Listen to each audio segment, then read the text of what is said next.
lot of times we're still in a 1990s model of, well, hey, student, what are you interested in?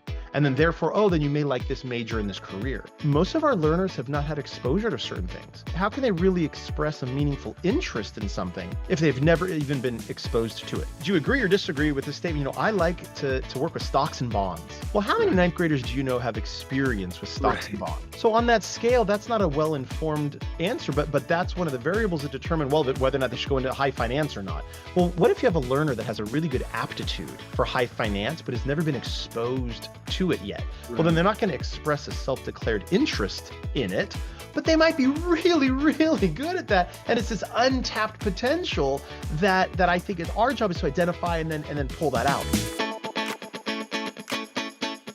Hello and welcome to the Future is Clear, Teach Like It's 2045 webcast series. My name is Scott Carr from CESA 2. Today's topic area is redefining the goal of education, leading change for relevant education that builds world readiness. Joining us today is Kevin Fleming, founder and CEO of Catapult. Let me tell you a little bit about Kevin. Kevin has dedicated over 2 decades in advancing career education as an educator, business owner, keynote speaker, faculty member, and administrator, as a dean and college vice president. Kevin is a systems thinker who plays by the rules, but also by challenging them. As an educator and storyteller, he has produced dozens of viral animation videos, including Success in a New Economy, igniting discussions nationally in conferences and schools across the country. Kevin is an author of 4 books, including an educational bestseller, Redefining the Goal, The True Path to Career Readiness in the 21st Century. He's also a founder and CEO of Catapult, which delivers educators the world's best thought leaders through hybrid, flexible master classes, which informs, motivates, and transforms our institutions. Kevin is an Eagle Scout, lifelong learner, and a father. He's passionate about learning, helping the learners intentionally reach their potential and enter the labor market with competitive advantage.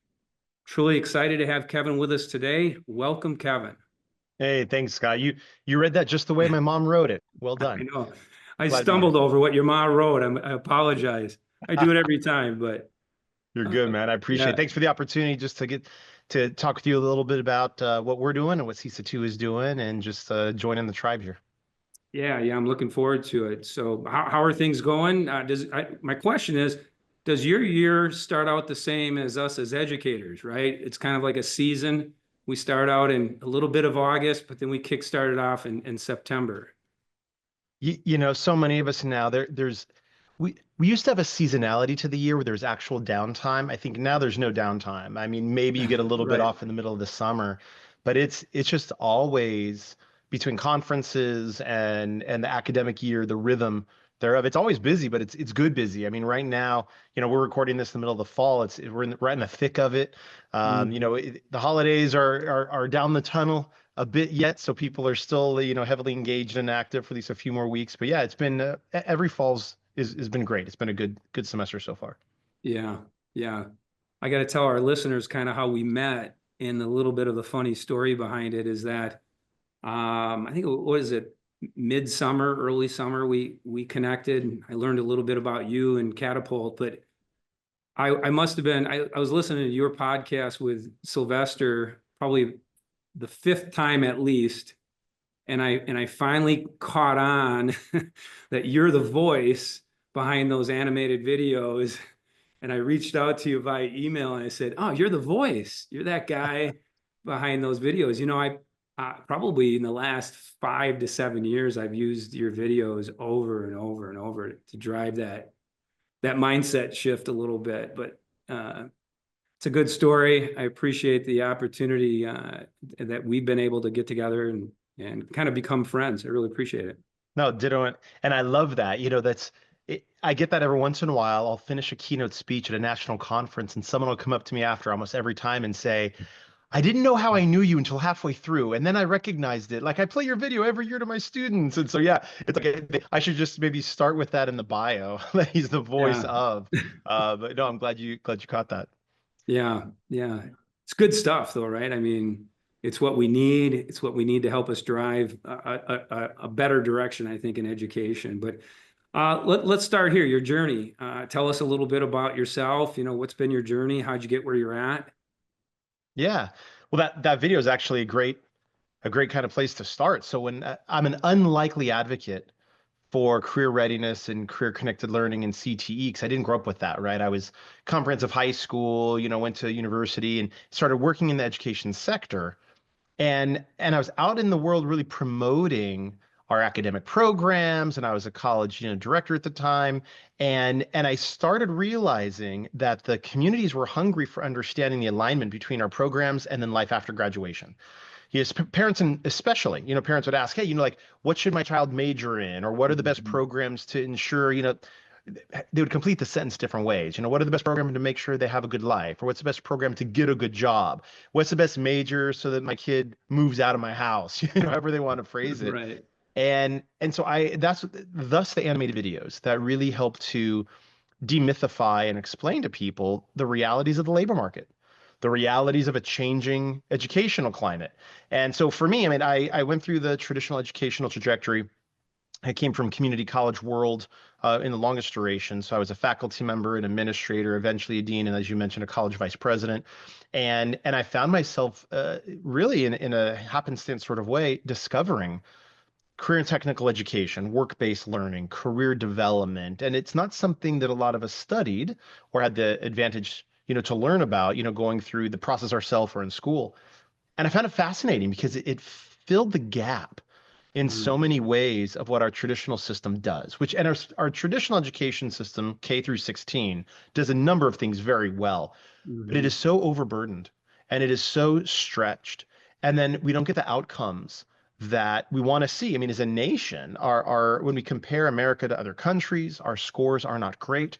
When we compare the connection between our students and what they do in the real world, there's often a chasm there. They're not normally in jobs that they studied for. A lot of employees, when we survey them, it's low job satisfaction. A number of workers in their 30s and 40s, and Gallup polls, they report that not only are they not really satisfied in their job, but their education didn't prepare them for the world Mm-hmm. of work. So you start Mm-hmm. putting all this data in the churn, and the comments and the needs from parents. I just found your question. I just found myself out there evangelizing a different way and talking about a different way to do public education, a different way of preparing students for career, for life, and really pushing the goalpost back. So we're not just preparing them for graduation, but we're preparing them to have a competitive advantage after graduation. And that subtle flip, as you know, we've talked about this. That makes a world of difference. Like that is a huge difference in the conversation that we're talking about if we say, hey, let's make sure all students persist and graduate versus let's make sure they have an advantage once they graduate. Two totally different dialogues. Right. Right. Great point. I know. I love. I've heard you in other podcasts give your journey, and I love the story behind it. I can relate to it on the opposite end of it a little bit. Now, same thing. I've gone through the educational system, and becoming a teacher, you naturally continue your education. So here I am ending up with like 3 master's degrees, and I never in my whole life thought that I'd ever, be at that state. But through your journey and how you realize that there's a need for change, right? That it makes sense. We need to figure out, what is that down that pathway? Why do you see the need for our education system to change? I give a personal story and then an objective story on that. So personally, like you, multiple degrees, right? I got 2 bachelor's, 2 master's degrees, found myself underemployed, drowning in student loan debt, went back to get a PhD, 5 degrees. I was actually recently speaking to a group of students, and I shared with them, hey, you're high school seniors. And I said, you've done K through 12, that's 13 years of school. I said, imagine doing that. And then I did 16 more after that, right? Yeah. 29 years of my life, filling out Scantrons and a sled desk. And I found myself, I mean, candidly, Scott, assuming I could be candid with you and your audience, listeners here, I got screwed. Like I got all the degrees, they were framed on the wall. And I talk about this, a lot when I do keynotes around the country in my TEDx. I talk about how I felt proud, like I achieved the goal. I got the pieces of paper and I crushed that goal multiple times over, but I was underemployed, not unemployed, right? So I was not gaining or not earning a gainful wage. I was not gainfully employed. I didn't have a living wage. I was not successful financially, and I had this crushing student loan debt.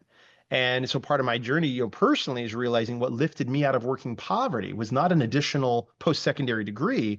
It was an industry credential. And when I went back and got that CTE certificate, that industry credential, in my case, it happened to be Geographical Information Systems, GIS, digital map making. Mm. That technical skill combined with all of my general education then lifted me out of working poverty. And it wasn't one or the other. And so I often quip, if we just prepare students for college, we fail them. And if we just prepare students for work, we fail them too, because the churn of work is happening so quickly. So we really need to bifurcate our goals and refocus that both are important for all students, not these students or those students, all students. And that's a different way of kind of organizing not just our approach and our conversation, but maybe some of our systems and the bell schedule. So that's a personal story. It's like personally, I realized there's a need to do something different because I was a successful byproduct of the system and I was a failure Right. economically and professionally for a Right. while. I could tell you a more objective story. So as a college vice president, one of my favorite moments is graduation, where I get to sit up on stage and we celebrate with the pomp and Right. circumstance of all these students graduating, right? Well, I had a very unique, candidly, it was a turning point moment for me. It was a milestone moment in my career where it was the year of spring 2021. So we're 1 year after the pandemic, and I'm in Southern California. And at that time, we were still social distancing. We weren't like back 100%. So for the graduation of 2021, Scott, we actually did a parking lot, kind of, we call it like a drive-through commencement ceremony to keep people safe. Students would come and park in the parking lot. They go to one Easy Up and check in, go to another Easy Up and get their diploma cover and their honor cord. Well, my job that day was to stand at the edge of this red carpet and hold students for about 10 to 15 seconds while the preceding graduate walked down the red carpet and we celebrated them. And then they took a picture with the president and the chancellor, right? And then moved on to the next station. Now, this is a very unique opportunity because normally for administrators, anyone listening that's been to commencement for educators, we normally don't get 10 or 15 seconds with every single student.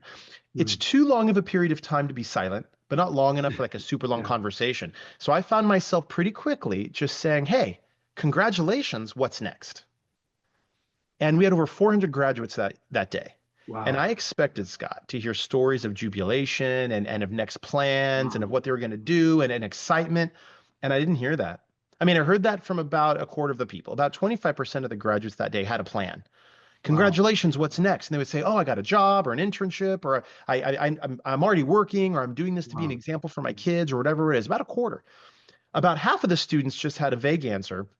Congratulations, what's next? And they would say, well, I'm graduating. And so it's a 2-year community college. They would say, I'm graduating and I'm transferring. Like that was their answer. I'm going to transfer. To which I said, hey, congratulations. That's one of our goals is for them to carry on from the 2-year to 4-year system. And I said, and then what? Dude, like deer in the headlights with almost everybody. Like a lot of them didn't have an answer. And then there was the quarter of the students that straight off the bat just didn't have an answer. Congratulations, what's next? And they would just look at me. I don't know, they would say. So I went home that night and I felt very convicted because I think this was my 10th or 11th year at the community college at the time. And I had created some of the programs that these students were graduating from, and they had no idea what they were going to do next. And I realized that even though they were the successful ones, not every student graduates. These are the successful ones, but they didn't know what was next. And I've always known this, and I talked about this, and the literature says this, but that experience really just viscerally punched me in the gut that these students had no idea who they were, where they were going, or how to align the two. And I felt that we had failed them, that I had failed them to really be prepared for life after commencement.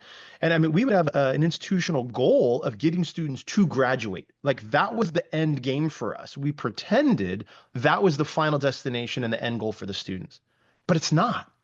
Right. And so I realized in the moment that we had to do more and change the way that we're really producing graduates and getting them through our factory model, system of education, which it has a lot of good merits to it. But we need to push the goalpost back. And so when I really reflected on my personal experience and then over 300 graduates that day getting a 2-year associate's degree that we had arguably failed or not prepared as well as we could, that was really a turning point for me. And I realized we had to do something different. And we could talk more about it, but that's when I also pivoted and eventually resigned and started Catapult and the like, because I knew there just had to be a different way to change the mindsets of more of our colleagues to really reform our system in America. Yeah, boy, I can't imagine standing there as you're going and you're hearing this information, student after student, and just uh, almost needing to step back and say, "Wow." It, But statistics tell us that, right? I mean, a lot of our students in 4-year colleges, what is it? Almost 70% of them wait till their junior year to make a decision on their major, and or they'll change it. So I mean, we know, and that pushes us towards the need for our K-12 systems to do a better job of preparing our students to make that educated decision prior to, right, high school graduation. But one of the things that I really like, and it's part of your story, is you express that overeducated and underemployed. So how do we get others to kind of see this in this, the need for our systems change, like those educators and or even parents, that moving towards 4-year degree, or and then you ending up underemployed as you describe it. How do we make that shift? you know, it's a great question. What I have found is you have to speak to people both with their head and their heart. So there's a Yeah. qualitative and a quantitative answer to that. And I'm actually, since you asked that question, I'm prepared to share something if I can share a Yeah, go slide. ahead. You're So what perfect. I share this with every audience I can, and I include this in my TED talk as well, is quantitatively, we know what the data is in America, looking at students that get a high school diploma, a 2-year degree, a 4-year degree. And the conventional wisdom, the belief is the more education you get, the more money you're going to make. And that might be true for many, but it's not the story for all. And so one of the things I share with everyone, and this actually comes from the College Board, that's the SAT people, right? So this is a whisker plot. This actually shows in America the median, the 25th, and the 75th percentile of all workers in America. And yes, you see this graduating increase. But what's fascinating to me is if you compare 2-year baccalaureate or 2-year associate degree holders to 4-year baccalaureates for a minute, you'll see this range. If we look, we have females on the left, they put males on the right in this chart. Bottom of the range for females, top of the range for males gives you the range of all students in this country that get a 2-year associate's degree. The range is 32 to 82,000. Now that's a pretty big range, right, for getting the quote unquote same degree. You compare that with 4-year graduates, it's between 44 and 126,000. It's an elevated scale, right? It's a little Yeah. more money, but it's still a big scale. But here was my aha moment. This is the middle 50%. So 25% of students earn more and less in each of those ranges. Said another way is this: if your students go on to get a 2-year associate's degree, 25% of them will make more than $82,000 a year. And if they go on to get a 4-year baccalaureate degree, Yeah. a quarter of Wow. them will make less than 44 grand. Well, now hold on. As soon as you start looking at that, when you realize that in America, actually 25% of all graduates with an associate's degree make as much or more as half of those with a bachelor's, and even more than 25% of us with a doctorate degree. Wow. Well, then it's like, wait a minute, like that's not the story we were told, right? Because there's wage ranges. So to your question, one of the way that I think we can avoid people from falling to what I call the white triangle, like that's where I found myself, right? Yeah. Underemployed, not unemployed. A lot of piece of paper on the wall, cognitive, knowledge in my head, but maybe not in alignment with what the labor market will pay. Part of the answer to that, not the whole answer, is to have a quantitative discussion about, hey, what's the wage ranges for everything? And no one's average in this world. So very few students will fall right in that orange box where the median is. Students are going to fall throughout their Mm. career below or above that box as they go about. So part of the discussion I would encourage everyone to have, and I like to stimulate through charts like this, is say, look, students are going to fall anywhere along this continuum. What are the experiences, the educational attainment? Right. What are the characteristics, the durable skills? What are the elements that will propel a student above the orange box and reduce the likelihood they will be working poor? Right? No one wants to go to high school and then to college and graduate and be working poor, but it happens. I was there. There's students that have a doctorate that are making less than 50 grand a year, and they may have 300 grand in debt, right? So when you start adding the interest and Yeah. all that onto their head, maybe then there wasn't a good ROI for that economic, or a good economic ROI for their academic pursuit. Yeah. So I think we need to have a more nuanced conversation in America. It used to be, oh, go to college, it'll pay off. There'll be an ROI. That's not inaccurate, but it's also not always going to be the case. So we have to have a nuanced dialogue about who's this three-dimensional student, what are their dreams, aspirations, abilities, and aptitudes, and Mhm. then and they need to know. We need to make them better consumers of their educational experience, K through 16 and beyond, to say, look, like, how do you really prepare and propel yourself to be equipped to be at the higher end of the economic scale at every step, right? And one more footnote on this, Scott. It's not all about money. It's not all about earnings. And so we can have, of course, a deeper conversation about, fulfilling your potential and making the world a better place and being an informed citizen and critical thinker Mhm. and all that. Yes. But education's a commodity to a lot of students, and we don't want to ignore the reality that student loans are higher than they've ever been. And we have a Mhm. generation of students that are reduced in their confidence in education because of the situation they find themselves in. So part of the answer to your question, how do we engage others in this dialogue, is to first look at local data. And this is a national chart, but this is available at every state.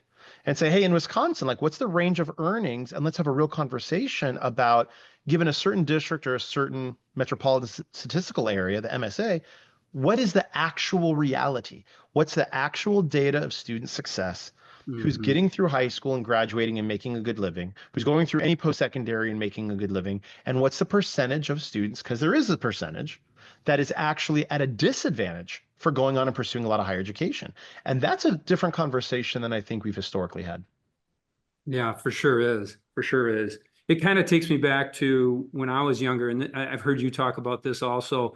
So when I was younger and I walked out of high school, 1984, not ashamed to say how old I am there. Um, it was you could do this, right? You can go to college or you can go into a trades or you can get a job, right? For me, it was you can go into college or you can become a truck driver because that's what my dad did for many, many years. And so I kind of look at that, but you talk about the or the and, right? How do we move away from the or in our school systems and create that and? Because that's kind of like what you're talking about, right? It's more Yeah. about opportunities, experiences to help drive in your decision-making opportunities as a young adult or before you graduate even high school. So how do we move away from the or and move us towards the and? Yeah, I actually am not a huge fan of the recent branding nationally where we say college and career ready, because Yeah, I think college and career ready is just maybe two of the options. And a lot of people don't even right. see the and in that. They still think it's an or, you're college or career ready, right? Exactly. And that's evident in our metrics. It's evident in our org charts and our job descriptions. It's evident in our funding formulas and our dashboards. I'm doing some work with a great district, Henrico County in Virginia, and they actually have this great phrase about it's not just college or career. They actually have, there's a number of E's, they call it, capital letter E. It's like, look, we want to prepare every student either to go into higher education enrollment, so your first E, either they graduate, they go into enrollment, or they go into enlistment in the military, or earn and learn in an apprenticeship, or entrepreneurship and start a business. And so you start getting this, there's a lot of other options that are equally valid, right? I mean, if a student graduates from high school and they go into the Navy, and then someone else goes into the university, someone else starts a small business, someone else goes into an apprenticeship program, earn and learn, it, all those four are equally valid and should be laudable. They should be prepared for those. We should, introduce those to students, have them be prepared and make a good decision. None of those are better or worse than the other, but we do have still this implicit, well, Mhm. they can only prepare for one or the other, and our system's really set up to do one or two things well. And it's like, no, we gotta broaden that, right? Because all of those are very viable, next steps. And so I would say dual enrollment, thankfully, Scott, I know this happening in Wisconsin and in your region, Yeah. dual enrollment is really booming. And so we're seeing now, even I just posted on LinkedIn recently how even the College Board, the AP advanced placement people, they're starting to get into the CTE game and giving, AP credit for career ed courses, career education courses.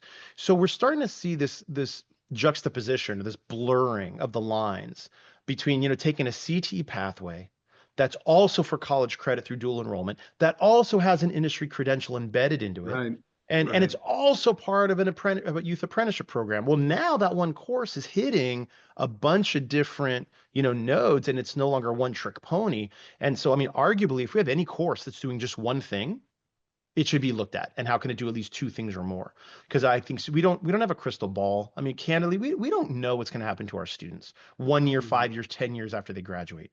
So I think we have a moral imperative, and it's incumbent upon us to prepare them for a multiplicity of options not just pretending there's one or two that's better than the rest of them. So really discussing that and highlighting that. And I've never met an educator or a policymaker, a parent or administrator yet. I haven't met anyone who said, I'm against workforce development, or I'm against Right, entrepreneurship, or right. I'm against, having students go into the military. No one says that.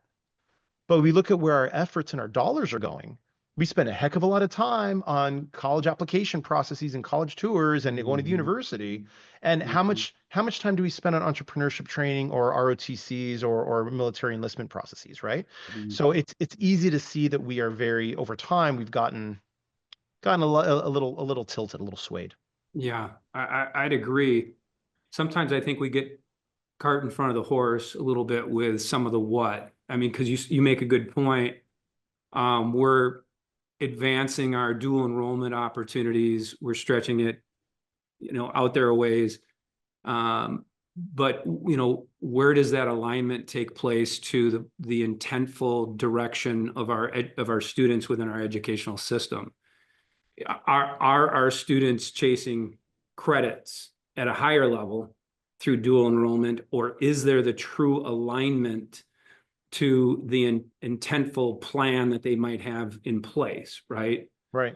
So talk to me a little bit about, what can that look like? What is the what? What should we be doing so we're seeing more intentionalization around those types of opportunities versus having all these opportunities, work-based learning, right? Sending kids out to maybe visit a job site or whatever it may be, and it's not even anything in alignment to where their interest might be or what the match might be for them. What are some of the things that we should be seeing happening in our school systems and even maybe in our classrooms? Yeah. The list is long. I'll give a couple examples. Like you mentioned, some of the work-based learning opportunities in the continuum. So let's start with basics. How many people, for those listening, how many of your colleagues at your institution knows what the work-based learning continuum is for Right. Wisconsin? There is one, right? How many of them have seen it? How many of them know what it is? And how is your district, and whether in this K through 16, whether it's, middle school, high school, or even post-secondary, how is your district quantifying and reporting on the number of students that are having meaningful experiences along that Mhm. continuum? I think sometimes we fall prey to tracking outputs, just like, oh, we had a career fair. Well, okay, well, how many students went to it? And how many students engaged in it, right? I mean, that's a different way of tracking. Oh, well, we had a facility tour. We had an industry, field trip. Well, great. How many students went? What percentage of students are graduating from each year, completing a certain number of meaningful work-based learning experiences? I mean, the research on this is super clear, Scott, and you know this, like every student, regardless of their educational trajectory, regardless of their socioeconomic status, regardless of who they are or who they want to be professionally, work-based learning is valuable for them. Mhm. So again, if I were king of the world, and my wife likes to remind me I'm not, if I were king of the world, every student would have an industry mentor, an industry certificate or Mhm. credential when they graduate from high school. They'd have Mhm. at least one micro internship. They would do at least 10 informational interviews every year of their high school. Like some of these things do not require policy or even funding, just intentionality. It's facilitating the students to understand what these processes are and how to engage in them. It's amazing what happens in communities, and it's been proven by public schools like the Met in Rhode Island, led by Elliot Washer, one of our Catapult speakers.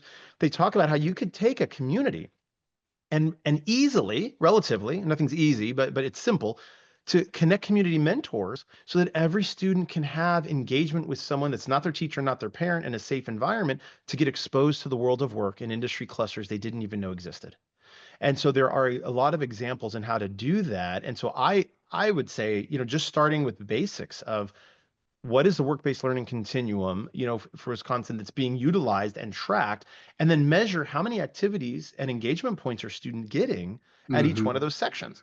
And it could be like in and it starts in elementary school, right? And it starts and it's really hands-on in middle school, whether it's homegrown or if you're using like a very successful hands-on career exploration approach like Paxton Patterson. I mean, what maybe it's a platform like Dreamcatcher to really do Yeah. self-exploration and career exploration. Whatever the tool with fidelity that you use is, maybe it's a ninth grade class, like get focused, stay focused, for all ninth graders to go through a rigorous process of self-exploration and career exploration. There's a lot of different approaches and tools out there, and a lot of them are very, very good. But I'd say that's the first step, is to just analyze how are we tracking it and how are we really implementing it? Because I think, Scott, I don't know all your schools. I bet there's exceptional work happening in all of them, but in pockets. Islands Yeah, of typically. excellence, yeah, boutique kind of experiences where there might be 300 students that are getting this phenomenal experience, but out Right. of 2,000 in the building. You know what I mean? Yeah, we do. Our district, as our state, I should say, as I mentioned before, we're doing some really phenomenal work. One of them is that we are tracking. We have a work-based, career-based learning tracker out there for our school systems, right? And like you mentioned, we do have some great work going on by great teachers. That's kind of on this one end, right? And but with that said, we often sometimes cart in front of the horse, right? We feel the pressure of, oh, we need to do this work-based learning, or, how does that fit into my class as an educator? That's more on my plate, right? And so you're aware of some of the work that I've been doing through CESA 2 and how we engage in the process. That very first year is we start with that cultural mindset shift. As we go through that first year, that's the intensity of our work. And we end up moving into that second year where we talk about two priorities. Number one is to allow every kid to get to know themselves at a deeper level. We call it a career, community, and a life identity.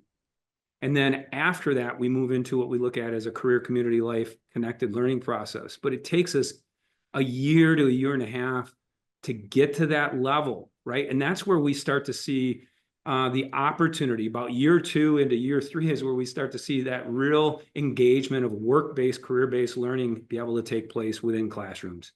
Yeah. Right. So what would be some of your advice in regards to a process so we're not cart in front of the horse, so we're able to shift those mindsets, we're able to see teachers feel embraced and can engage, in this type of work? What are your thoughts? First of all, I've ever since you shared it with me a few months back, a huge fan of the framework because it's one of the few that I've seen that CISA 2 has developed that really identifies the fact that this takes time. Like when I want to establish a registered apprenticeship program in my district, it took me 4 years. Yeah. And I didn't know that when I started, right? But this is a marathon, not a sprint. So I think the first step is really to acknowledge that if you want to really make change in your district, if you really want to change the culture, change mindsets and paradigms, and really alter the direction of the district, this is not a 1 day, 1 month, 1 semester, or even 1 year game. This is a 2 to 5 year process to really make inroads because we're talking about a large bureaucratic system that was not designed to pivot quickly, candidly. And I don't think there's a lot of pushback in Yeah. that No, sentiment, right? I mean, makes we have sense. policies in ed code designed to maintain the status quo, right?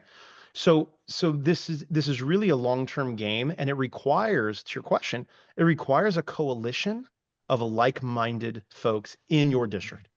So I mean, if there's a lot of lone wolves out there, and I was one for a long time. I mean, when I first got hired at a college, I was the CTE department, I was the workforce development department, I was it. I mean, there was some teachers and faculty, but there was no one else toeing that line, and so it takes time to build a coalition, to get on the same page, to have a shared experience informed by research and thought leaders that are really leading this space to start to turn that corner. And you don't change a culture in 1 semester, and certainly not in 1 day.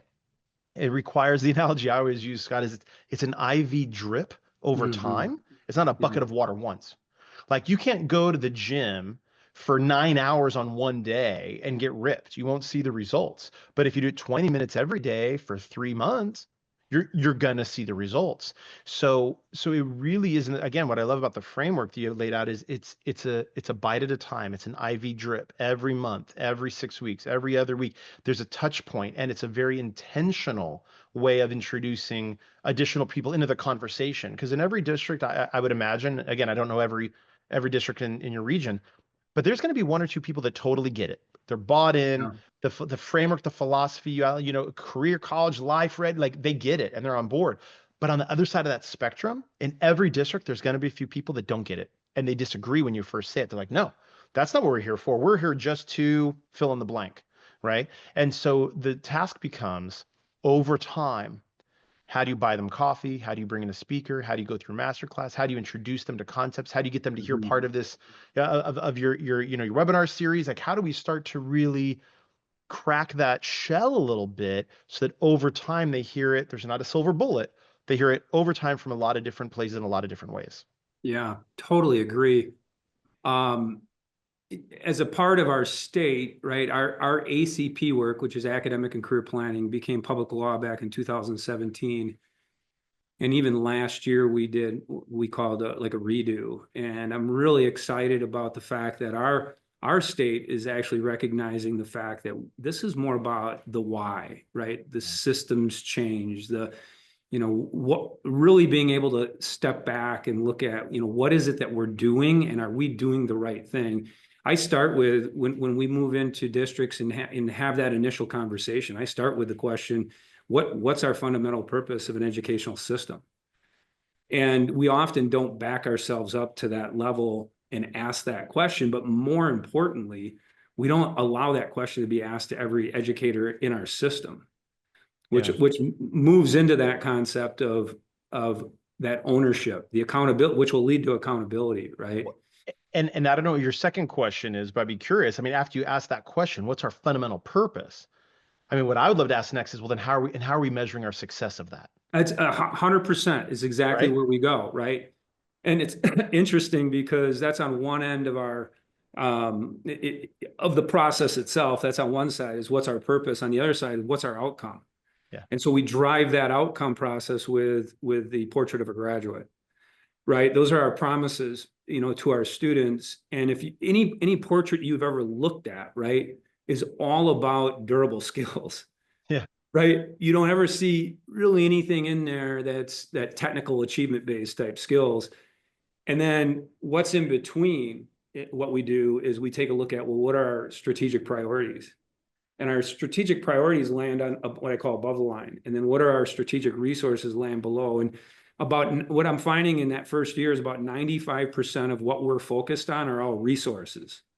It's the how, it's the what, and we tell you how to do it. Like PLC is a great example of it. It's some of the best work ever.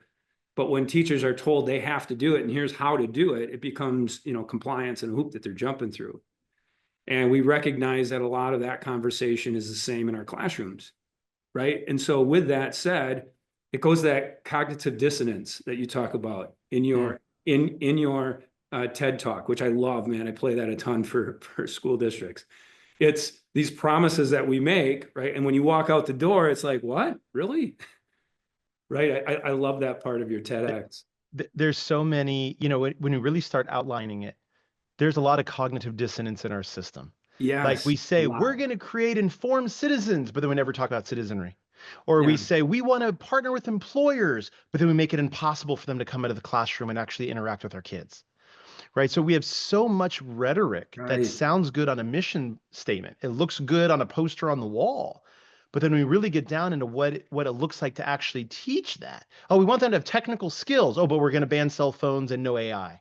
It's like, Right, it's like, right. Agreed. wait a minute. Like you can't Yeah. have that both ways. And it doesn't, I've actually done this exercise. I'd encourage anyone here listening to do that is just have a group of educators start writing down all of those, what's walking, like what's the talk, but what's walking the talk, right? So like what's a cognitive dissonance? Here's what we say, but here's what we do.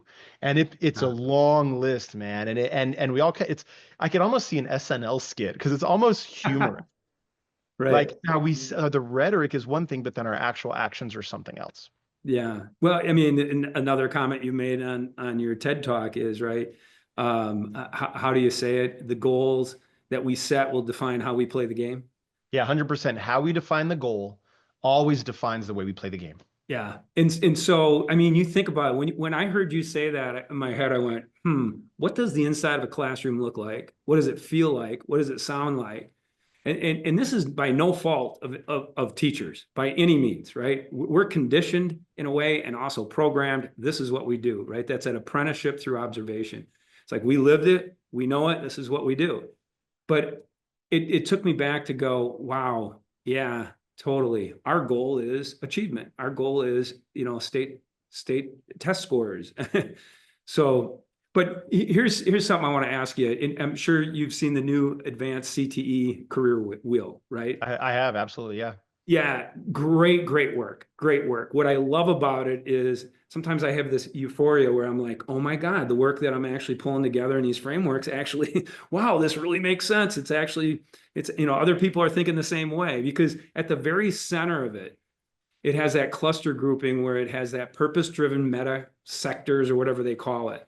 And you can almost look at those, there's like 6 or 7 of them, I think, and you can look at them and go, wow, these really tie to kind of attributes, characteristics of people, of our students, right? So if I fit into this, if I have these types of characteristics, it stems myself out, right? Stems myself out to these career opportunities and pathways, right? So it makes total sense.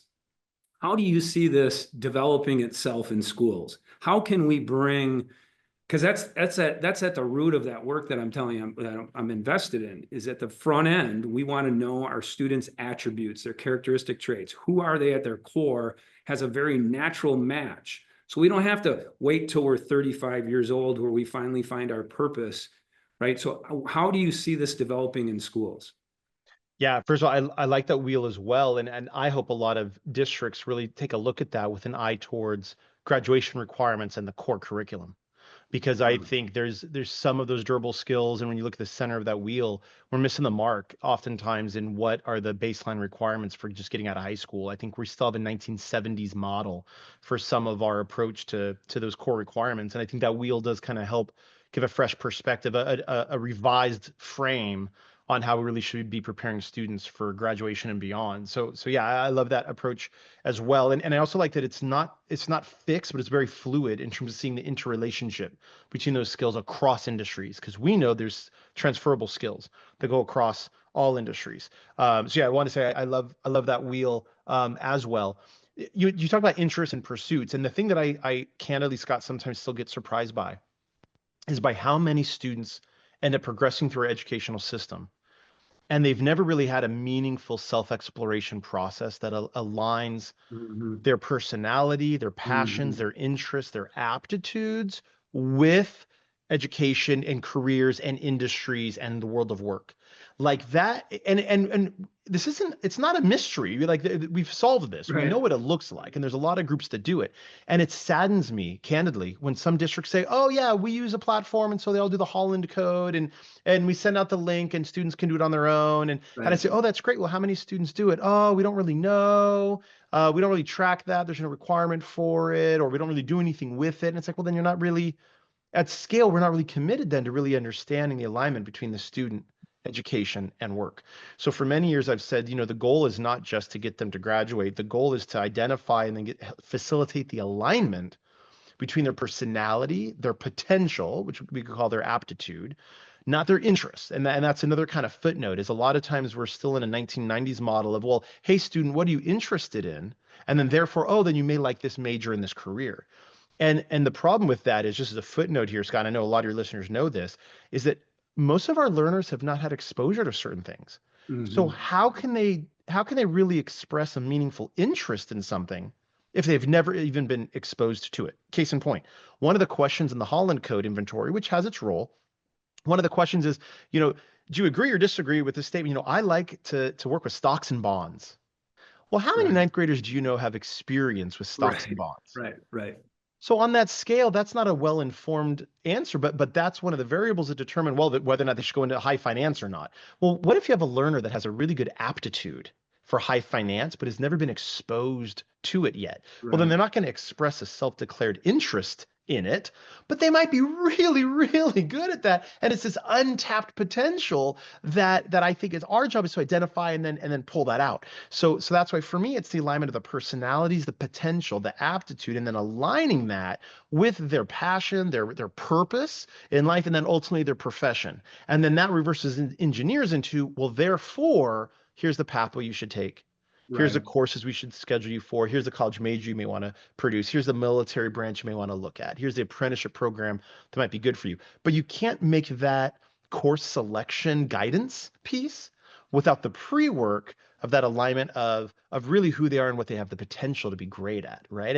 And so now we start getting into skill verification and meaningful career exploration and all Right. of those pieces that are present, but not always present at scale. Yeah. Sounds like we need to blow the system up. Well, it needs a good tweaking. I mean, I'm actually in the camp of I'm pro system. I do believe we Yeah. have a lot of great people doing great work Oh, and have I agree. infrastructure 100%. and Yeah. passionate educators. Yeah.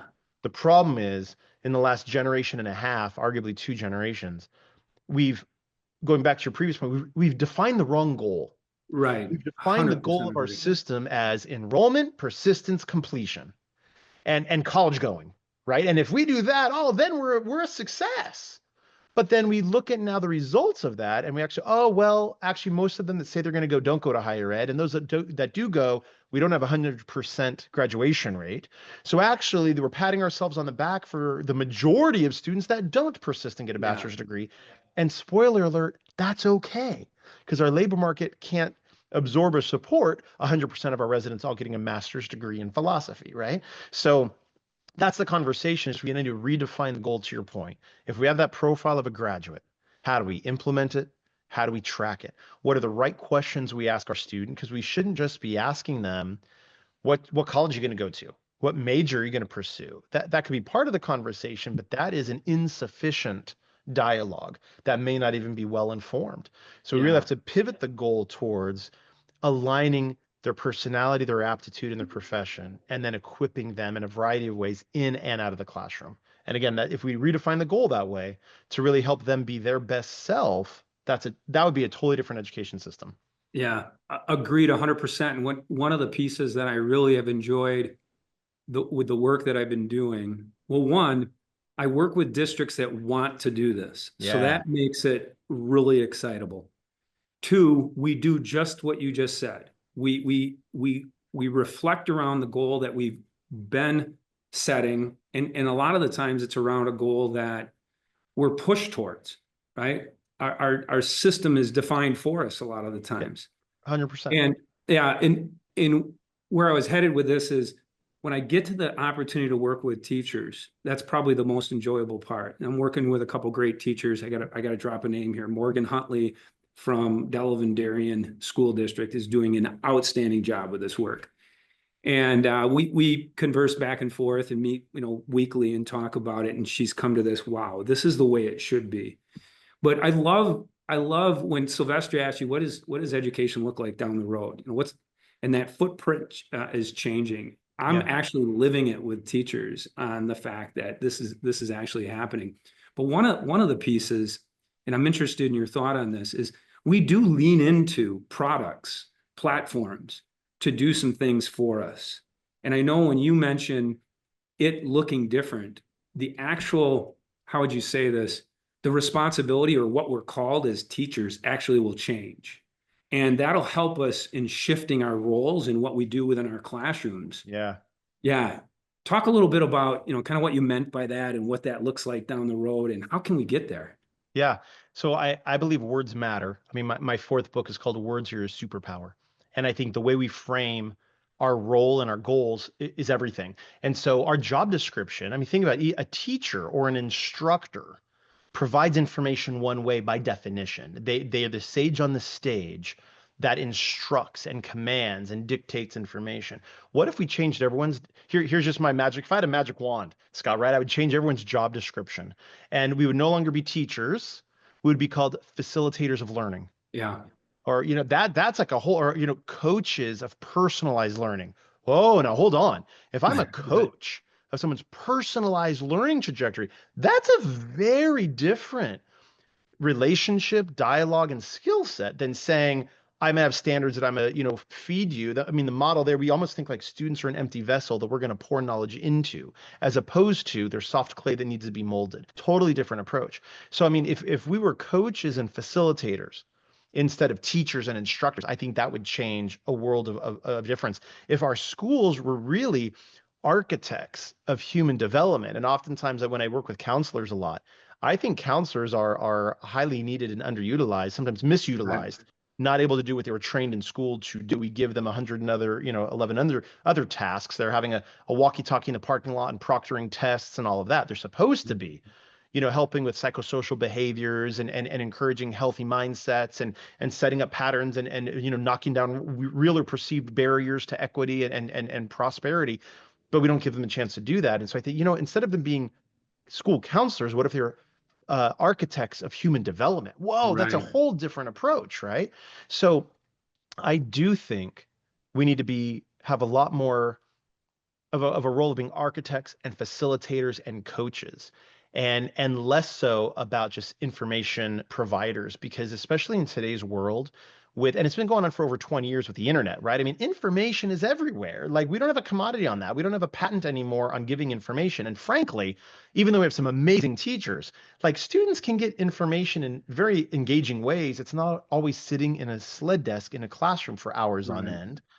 So the more we could do about project-based learning, universal design of learning, blurring the walls of a classroom. I mean, you kind of alluded to like where I think education's going. I think in 5 to 10 years, first of all, we used to have like the one-to-one iPad or laptop programs where every student would get a piece of technology. I think in 5 to 10 years, every student we're going to hand Oculus Rift goggles or something like that, so that every student will participate in augmented reality, virtual reality learning environments Mhm. at home and at school. And I think their backpacks are really just going to be a headset on a sling, and an iPad. They won't need textbooks. Like, I think we're heading into that world. And there's a lot of good research. If we want to go on a bunny trail, we could go down this road. But there's great research Yeah. that those Oculus Rift goggles are very effective because they're getting better and better and better. If you haven't seen them in the last 24 months, you haven't seen them at all. And they continue to improve with technology of getting of simulated environments that really do teach, that really do help students learn, whether it's cognitive information or physical hands-on mastery. It's really actually impressive. Yeah. And It really the is. version of it we have today is the worst version of it we're ever going to have. It's Oh, only yeah. going to get better. So I Yeah. see an environment where we hand students Oculus Rift goggles, and then you walk into a space. And I got this line. I want to give credit where credit's due. I got this next phrase from Brandon Busteed, brilliant thought leader in the space and one of our Catapult speakers. He says, you're going to walk into a space in 10 years, and you're going to see multiple generations working on a problem, solving a problem, organizing either a service or a product. And they're going to be selling it. And they're going to be learning from each other and having professional development, going through courses and mentoring each other and adding value to the community. And you're not going to be able to tell if it's a Yeah. school or a company, because it's both. That's super And- cool. oh, isn't it? Like when Brandon Yeah. said that, my mind was blown. I'm like, yes, like that multi-generational braiding of community and education, where it blurs the walls of the classroom, and we tear down the chain link fences around institutions, and we invite companies in, and we host community organizations and not, non-governmental organizations and government agencies on our acreage. Like what, and we have some of these out there. There's some some maker spaces and maybe some, small business development centers and things, ecosystems kind of, Yeah. planting in some of our schools, but it's so far and few in between. That's where I think we're going to be.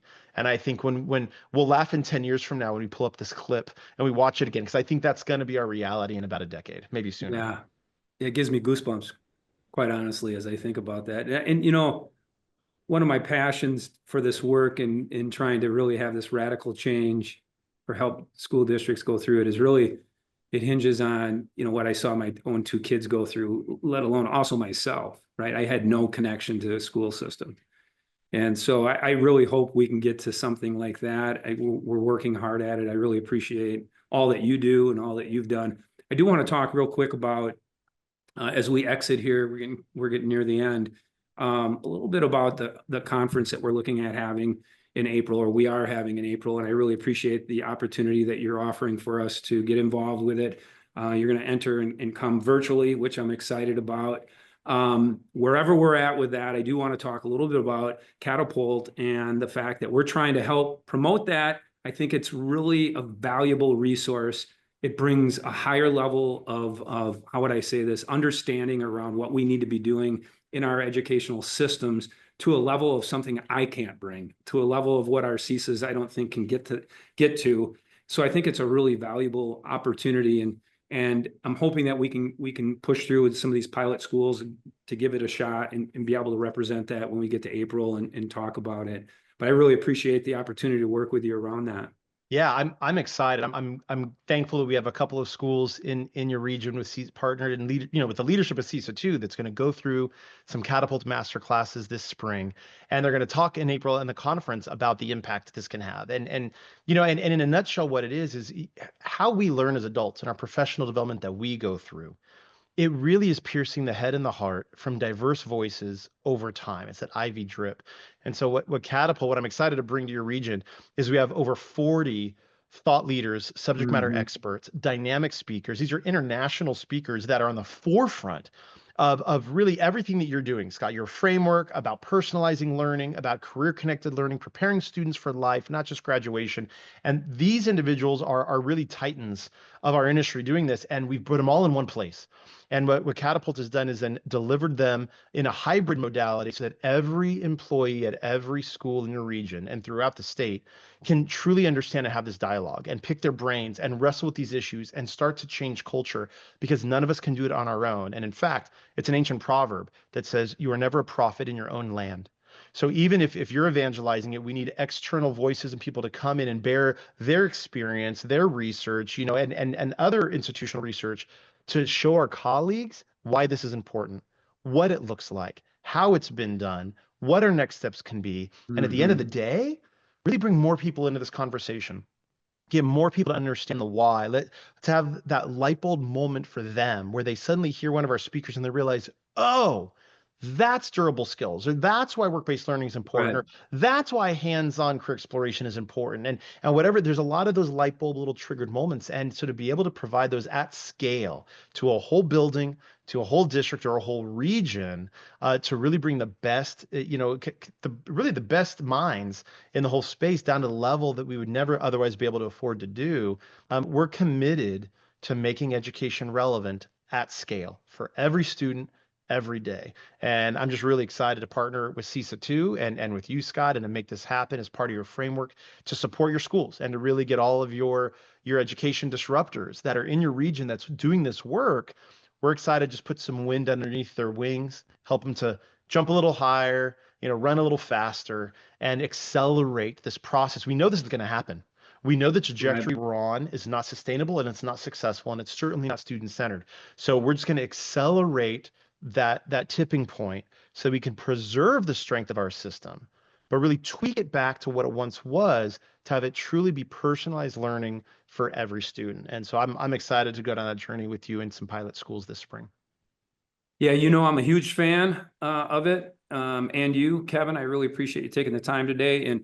And I'm excited myself to see where it ends up. I'm really kind of scratching my head going, what's it going to look like a year from now, or 2 years from now, or 3 years from now down the road, right? I'm getting closer to retirement, but I've got some time left here. No, we never let the good ones go, man. You're going to fail in retirement like so many others, because it's fun work, it's exciting work, it's meaningful work, and there's so much more to do. Yeah, I'm elated to I have an idea what it's going to look like in 2 to 3 years, and I think everyone in your region is going to be excited for it. And thank you, Scott, for all that you're doing to lead and push people down this road, and really just being the catalyst for these conversations, because it is, like I said, it's a marathon, not a sprint. And I think you were at the front lines, shooting the start gun and helping everyone get the race going. And I'm excited to come along and join you mid-race, and we're going to finish strong. Yeah, I appreciate that. Hey, and I also appreciate the fact that you opened up, you had a spare bedroom. You live out in California where it's warm, so January through about mid-March, you might have me knocking on the door out there. So be ready. Come visit. We got the spare bedroom, man. Happy to host you. Appreciate it. Hey, if people would want to get a hold of you or get in touch with you, how can they do that? 2 ways. Catapultmasterclass.com is a great way to learn about our masterclass programs and partnering with CESA 2 in the months to come. For me personally, you can also shoot me a private message at kevinjfleming.com. I don't have ChatGPT reading my emails quite yet. It's still just me. So you can shoot me a note there at kevinjfleming.com, and I'd love to connect with anybody listening. Yeah, I really appreciate it. I'd encourage anybody listening that would want to, connect with Kevin, please do so. He's been great to talk to and a great friend, and I'm sure he'll be willing to, connect. So appreciate it, Kevin. Thanks for joining us. Hey, thanks for inviting me, Scott. Appreciate you. Thanks for everything you're doing. And listeners, everyone's listening on, thank you for all you do every day for our students and our shared mission. We appreciate you. Thanks, Kevin. Take And care. as we depart, remember, the future is clear. Take care, everybody.